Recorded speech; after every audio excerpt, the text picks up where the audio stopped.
Not in order for them to be sitting in this session. Origi Mbundi ya ruhonge rwa uguri na wendia wa ndawa bururi-ini KEMSA ni ikinyirie mbere ya kamiti ya mbunge igii kuramata uhuthiri wa kigina kia muingi PIC.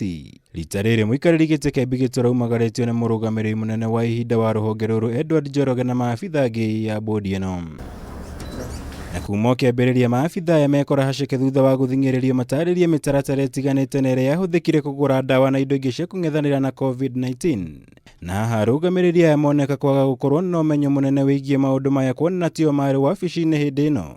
Noguo gukuithia murigo uria wari murugamiriri munene Jonah Manjari. In the normal circumstances, did you require any approval for you to use that money? In line with the Public Procurement and Disposal Act and the Finance Management Act, before any commitment or in matters procurement is done, there has to be a budget. Exactly. And a budget has to be approved. You cannot have a budget which is not approved. Yes. So we required an approval. Are you conversant with the manual, the manual or the working procedures of the use of funds around universal healthcare? Do you know that there is a manual that exists? No. Okay, this is very dangerous. There's actually a manual that exists on how you're meant to be handling the issues to do with UHC funds. No na kuri uguo murugamiriri munene wa ihinda Edward Njoroge ni athing'iriirio kuruta utheri wigi uria KEMSA yatigirwo na ihuba cia indo cia kuhurana na COVID-19 thito-ini ciao, kuria etikirite gukorwo matietafanirie uthuthuria uria wagiriire mbere ya gutabania uguri uyu. Wasn't it ordinarily his duty to have brought it to the board for board to authorize these things? Chair, I'll not be able to answer. No. You will answer because you're the acting CEO.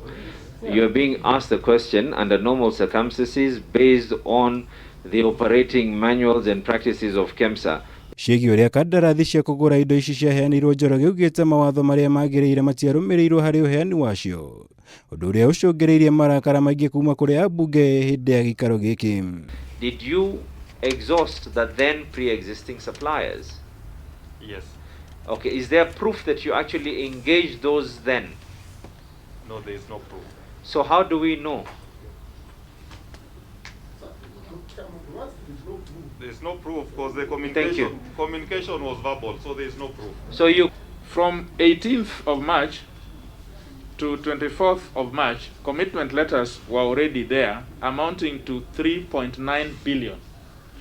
Is that true?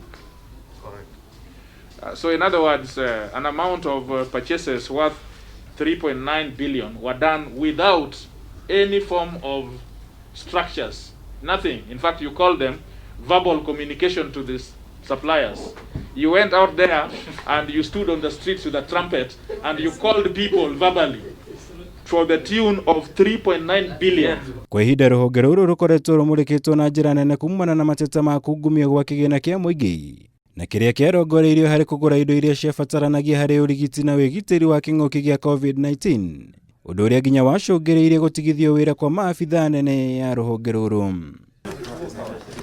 Ngiribotera Kameme TV, Jitagwo Mwaura, Wagunya.